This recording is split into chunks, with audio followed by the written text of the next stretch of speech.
Hello, my lovely friends. My name is Ava, and here are some cute, but also very hot romances.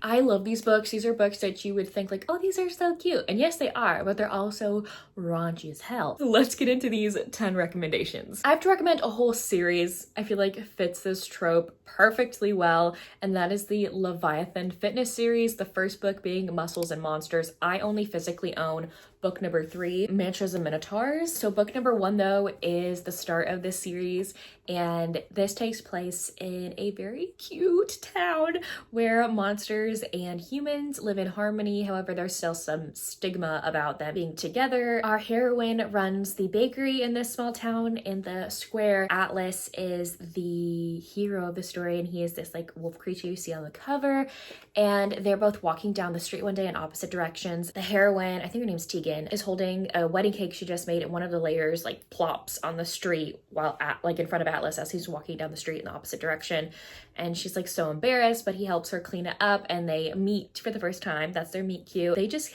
can't help but try to bump into each other purposefully, and the heroine even joins the gym that he owns just because she wants to become stronger, because she's like, I can't believe I dropped that cake. I feel so upset about that. That one is so cute. I freaking love it. The hero's tail has a mind of its own, and like it'll wag, it'll move every time Tegan comes in proximity of him, and he like can't keep his chill and his cool. Like his tail is ratting him out. He keeps saying like, stop it, you're gonna like let her know that we're into her, we gotta act cool, and the tail cannot help. So book number 2 is Tentacles and Triathlons, and this is the romance between Tegan's brother, so the heroine from book number 1, her brother, and his romance with a tentacle kraken creature. So it's an romance with all the tentacles. So the monster hero ends up helping our human hero with a triathlon that he's training for, and like the swimming part, because he's a really good swimmer obviously, and things get kind of like hot and bothered during swimming training, and it develops into something more. And then the third one, Mantras and Minotaurs, is actually a romance with an older couple. So our heroine is the mother of the human from book number 2 and the human from book number 1. So they're siblings. This is their mother's romance.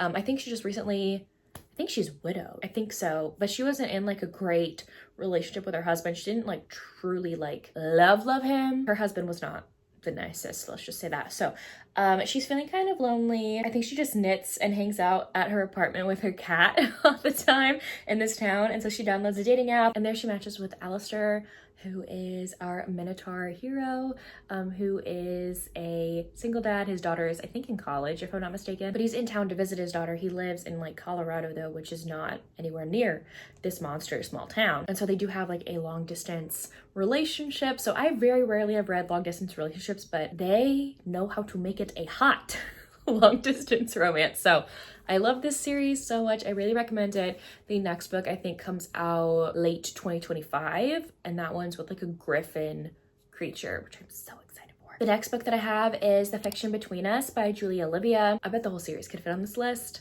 but I haven't read the whole series. I've only read up to book number 2. So this is book number 2, by the way. This whole series takes place at an amusement park about honey bears. I think the amusement park is called Honeywood, and the heroine of this book specifically is the princess of the amusement park, and she ends up having to become in a fake dating relationship with a guy who works at the park. And that's all I can really say. They don't really like each other all that much, but tension gets hot and heavy, it's angsty, and it's a grand old time. I loved the amusement park setting. It was fairly cute, but they know how to raunch it up when they're alone together. Don't Want You Like a Best Friend is a historical sapphic one that was really cute. Like these two friends meet during a society ball, and they just become even closer and closer, and then they realize that they're actually in love with each other. It is so beautiful and cute, but also hot at the same time. Book number 2 could also be on this list. I forgot to mention that like in my notes, but yeah, book number 2 could also fit on this list, and it's an romance about their cousins. So Dad Bod Wingman by Carla Doyle is a novella if you're wanting a shorter one. I believe our hero moves back to his small town after being gone for a few years. I think he recently opened up a bar or ends up working there, and he runs into like his childhood best friend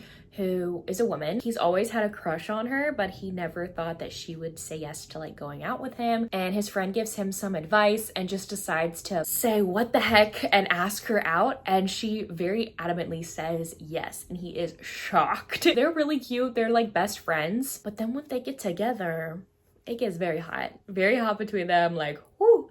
It was so good. Probably like there is like a hot scene in here that lives in my head rent free and will not leave it. I read this book like 2 years ago. Okay. Girls Weekend by Sam Nascosta is like full of hot scenes, but it's also really cute because you have these 3 girlfriends who I think are like different shades of orcs, not orcs, like pixies or something. I can't remember. Or elves?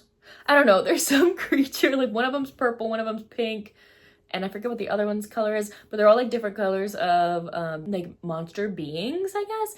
And they end up going on a girls' retreat to this like resort, and it's a resort of very hot orc men. And all the girls are hooking up with these hot orcs that they find at this resort. This is like a whole series. I do need to continue because it doesn't like end in an HEA for all of the women. You have to like read the other books in the series to get their HEA, but one of them does in this book, and it was really cute.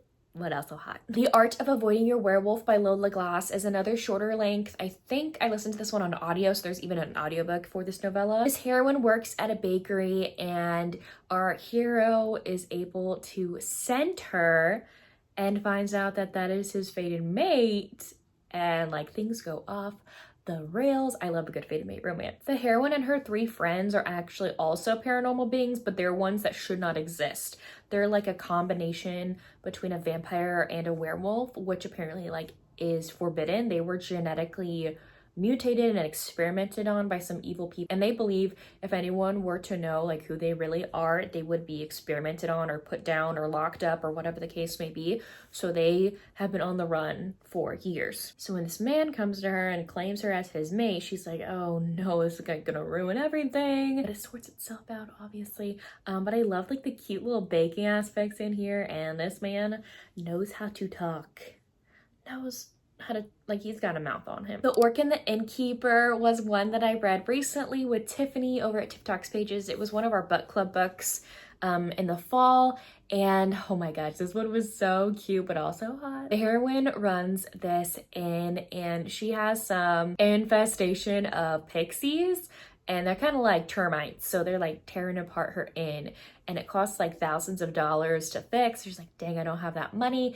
And then she hears that her childhood high school bully, who's an orc, our orc hero, is actually in need of a fake fiance. So she decides to proposition him because he's very rich. She's like, I get some money to help with these stupid pixie termites, and I will be your fake fiance. So you have to read the book to figure out why he needs a fake fiance, but he does. So there's an interesting dynamic in here because he used to be her bully in high school, and you're trying to figure out why, like what was going on there. But this one definitely had its cute moments. I loved the whole in ambiance in the small town. It kind of gave me Stars Hollow vibes a little bit for it being a monster romance book. If you want another orc romance, I have Agnar's Teacher. This one is, interestingly enough, an alien romance. The heroine and a bunch of other human women were taken from Earth, put on this planet where there are orcs. The heroine needs like a break from hearing all this news that she's on this new planet, so she goes walking through the woods on this alien planet, like to clear her head and to calm down.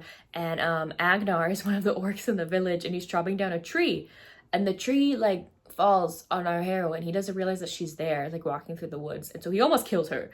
And that's how the romance starts. I think it's like an orc thing, but it sparks his mating bond, and things get very hot with them. And lastly, I have a Christmas monster book. This is Dear Monster Claus by Maeve Black. So the heroine of the story, she's a Cupid. So there are like multiple Cupids helping people find love. The only thing is she is desperate to find love herself. However, Cupids are not allowed to be in relationships and allowed to fall in love because they have to prioritize the people that they are helping instead. And she's like, no, I want to find love.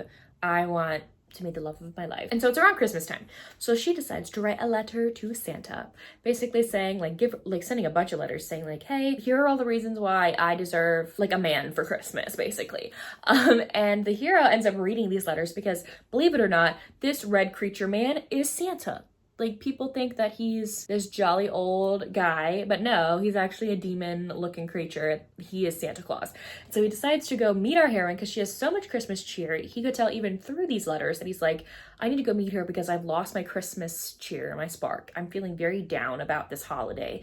And so he gets in a bargain with her of like, he's gonna teach her the ropes about men and love and getting with guys if she will spark his Christmas joy back again. And it is actually so stinking hot. I love like love lesson romances. It's so good. But it's so cute because our heroine is just so sweet and just wants to love life in every way possible. So definitely a grumpy sunshine romance for sure. Anyways, there you have it. Those are some cute but hot romances. Let me know down below if you've read any of these books or if you plan to. And if you don't feel like commenting anything else, you can leave me, what emoji should we do? Let's do the two like little pink hearts, the two little pink heart emojis. But anyways, thank y'all so much for watching. I will see y'all soon in my next one. Bye y'all.